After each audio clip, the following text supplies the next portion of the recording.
Channel में आपका हार्दिक स्वागत है। और भारत की राजधानी दिल्ली की हम बात कर रहे हैं इस समय 26 अलीपुर रोड। हाँ, ये वही जगह है 6 दिसंबर 1956। न्यूज चैनल पर जो भी वक्ता ने कहा वो उसकी अपनी राय है, जिसकी पुष्टि नेशन न्यूज इंडिया नहीं करता। धन्यवाद। विदा हुए और बहुजन के लोगों को, दलित समाज के लोगों को रोता हुआ लगता हुआ यहाँ से चले ही नहीं गए। अभी तो बहुत बड़ा नुकसान हुआ बाबा साहब के जाने के बाद में। और आए दिन जब बाबा साहब का नाम आता है तो यहाँ मेला लगता है, चाहे परिनिर्वाण दिवस हो, चाहे 14 अप्रैल हो, जब बाबा साहब का नाम आता है वहाँ मेला लगता है। हमारे बीच में समाज सेवी विजय प्रेमी जी हमारे बीच में है। आइए हम उनसे जानकारी लेते हैं। बाबा साहब के बीच में, लेकिन बाबा साहब बीच में नहीं है तो वो अपने साथ कुछ लेके नहीं गए, सब नहीं छोड़ के गए। देखिए, ये कमी तो ये दुनिया रहेगी जब तक खलती रहेगी कि बाबा साहब जैसा महापुरुष दुनिया में अभी तक कोई पैदा नहीं हुआ।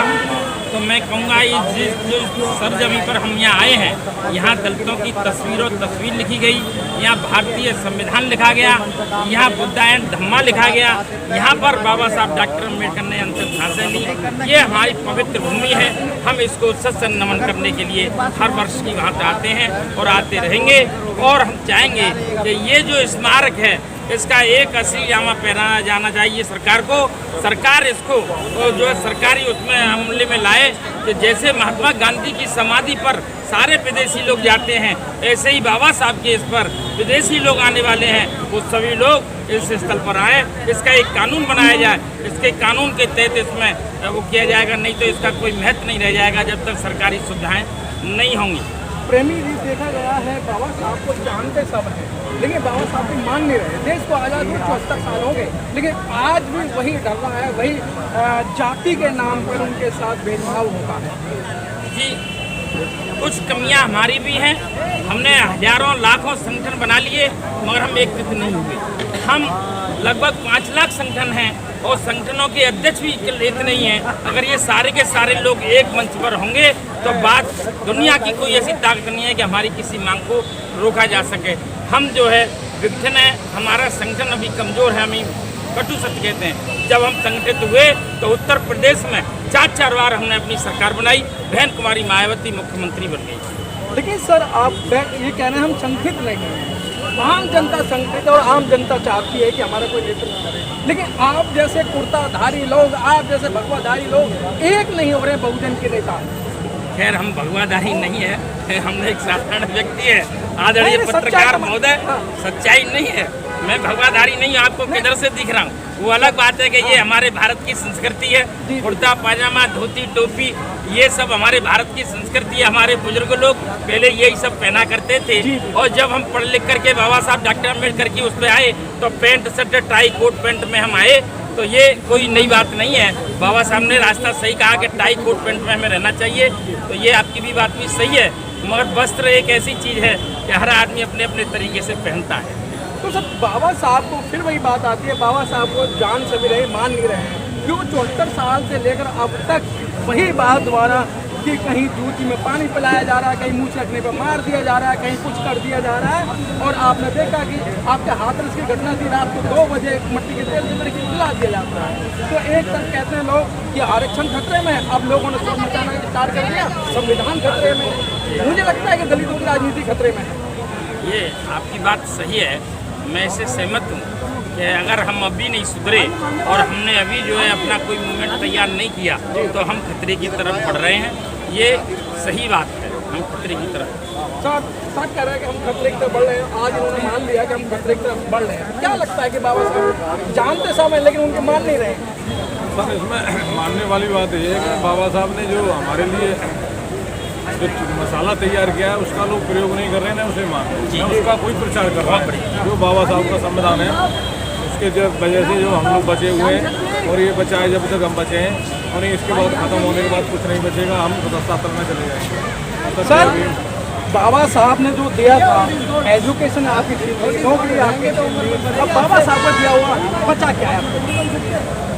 ये संविधान ये बचा था, इसमें हम चाहते हैं कि लोगों को जागरूक किया जाए संविधान को जानकारी दी जाए। हम भी यही चाहते हैं कि जैसे हमारी जो सरकारें होती है और जो समाज हित के कानून है और देश के हित के कानून है, विविधता की बात है संविधान में, उसको कहीं तक लागू नहीं किया जाता है, उसको जनता के सामने पेश नहीं किया जाता है। जैसे आप देखते हैं कि हमारे देश में रामायण और गीता को टीवी पर दिखाया जाता है। अगर संविधान को टीवी पर दिखाया जाए तो सारा देश संविधान की ओर पड़ेगा और तभी हमारा देश तरक्की रास्ते पर सत्ता के रास्ते पर आएगा। ये लोग गुमराही करते रहेंगे समाज को, संविधान को समाज के सामने लाया जाएगा। सर कह रहे हैं संविधान को जब तक समाज के सामने ही लाया जाएगा तो ऐसे गुमराह होते रहेंगे। कौन लाएगा? भगत सिंह पैदा तो हो जाए लेकिन मेरे घर में पैदा नहीं होना चाहिए। संविधान को समझाना तो है, घर घर में पहुँचाना तो है, मेरा कर्तव्य नहीं है। सर साहब ये कहेंगे संविधान दी जा रहा हूँ, सच्चा एक शेरनी का दूध है, उसको पियोगे दाड़ो जी। हमारे देश के अंदर आज 74 साल देश आज़ादी है, आज तक के किसी के घर में आज संविधान नहीं हुआ जी। और ना संविधान के बारे में कोई जानता होगा। जानने वाले हैं वो धाड़ रहे, आज हम जानने वाले संविधान में पढ़ते हैं तो अब तक इतने लोग ढूंढे हैं, नौकरी वाले ढूंढे, सभी लोग ढूंढे, ये नहीं जानते होंगे कि हमारा वोट का घर कौन से डिस्ट्रिक्ट में। और इनको मालूम है तो मैं बता दूँ 325 मनुष्य से हमारा वोट डालने का अधिकार है जी। ये संविधान हम जब तक संविधान नहीं पढ़ेंगे, जब तक ऐसी सरकार है जो जब तक बाहर नहीं जाएंगी, जब तक घर में संविधान पढ़ने। सर ये कैसे हल होगा सर? जब तक ये सरकार है रामायण महाभारत करवाती है, क्यों करा रही है? टीवी पर संविधान को नहीं बात कराती है, संविधान अनुवाद कराया जाए, घर में संविधान पढ़ाया जाए, ये दूरी का एक ही लोग पढ़ेंगे। प्रेमी जी फिर मैं आपके पास आ रहा हूँ, ये कह रहे हैं घर घर संविधान पढ़ाया जाए, कैसे पढ़ाया जाएगा सर? उसका भी आपके पास में कोई जरिया है?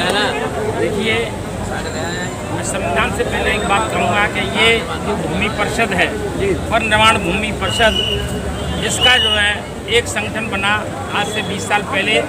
उस संगठन में मैं राष्ट्रीय मंत्री हूँ और उस संगठन की देन है कि आज ये इतना बड़ा भूमि परिषद जो बना है। आज से 4 साल 5 साल पहले ये ऐसा भूमि परिषद नहीं था।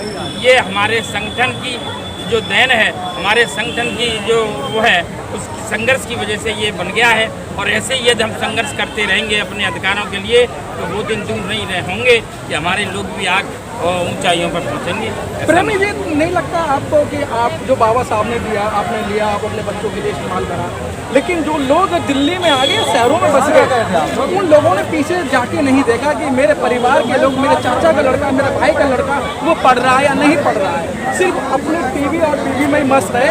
अगर उनका बच्चा अगर इंजेक्शन लगा रहा, नशे का इंजेक्शन लगा रहा, लेकिन उन्होंने कभी भी अपनी कमाई में से 10 रुपए की उनको किताबें खरीदवाई, जिन्हें उम्मीद थी।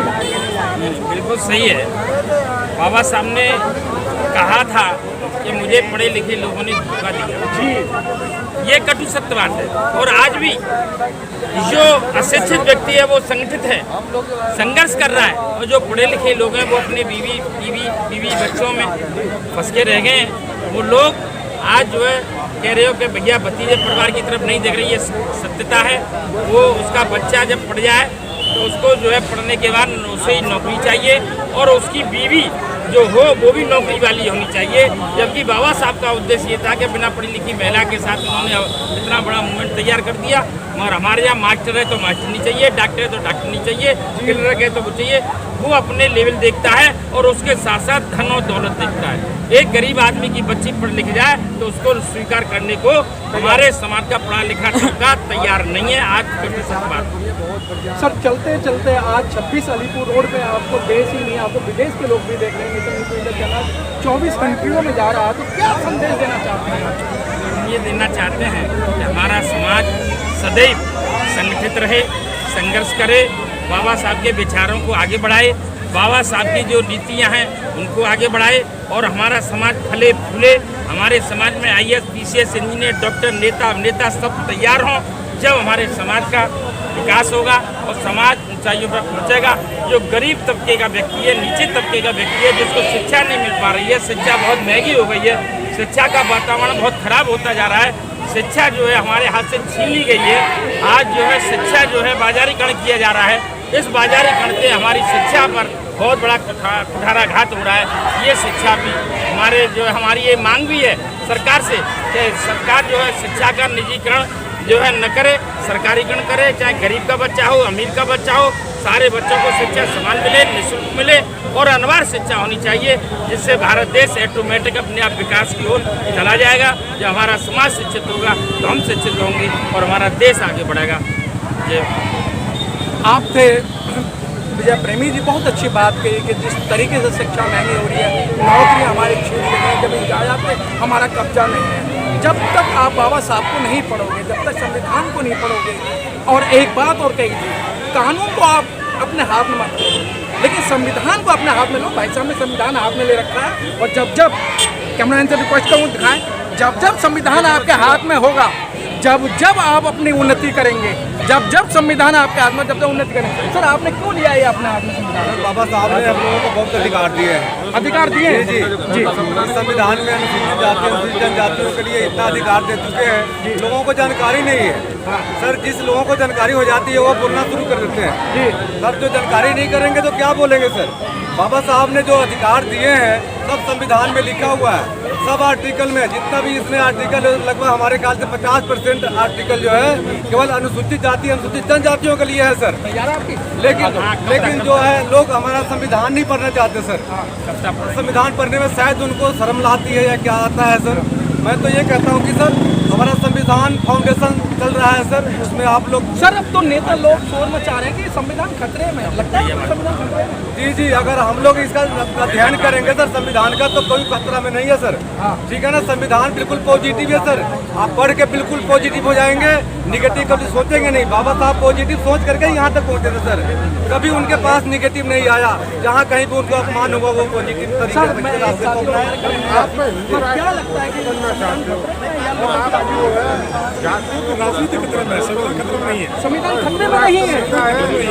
पहले आरक्षण लोगों का खतरे में, संविधान खतरे में, आप कह रहे हो खतरे में नहीं है। संविधान खतरे में किस में आप बोल सकते हैं? नेशनल न्यूज़ इंडिया जी, संविधान कोई खतरे में नहीं है। और संविधान को जो चलाने वाले लोग हैं वो अपना रूप चेंज कर दिया है, लेकिन खतरे में नहीं। वो संविधान खत्म नहीं किया था किसी के कोई पार्टी का। लोगों की दुकान खतरे में है। बिल्कुल, लोगों की दुकान खतरे में है। मैं तो अभी कोई सरकार है, मैं उससे कहना चाहता हूँ जो हमारा भारतीय संविधान उसको राष्ट्रीय ग्रंथ घोषित करना चाहिए। राष्ट्रीय ग्रंथ, इसको राष्ट्रीय ग्रंथ घोषित करना चाहिए, क्योंकि इससे बड़ा कोई ग्रंथ है ही नहीं हमारी जनता को जो दिया है। इससे बड़ा कोई जनता चाहिए या हम चीज अगर अपने लिए भारत सरकार से अपने लिए संतोष संविधान है उसको राष्ट्रीय ग्रंथ घोषित करना। ठीक है, बहुत अच्छी बात जो भारतीय संविधान को राष्ट्रीय ग्रंथ घोषित करने की बात करें। कैमरामैन राजेंद्र बुप्पल के साथ मनोज बुप्पल।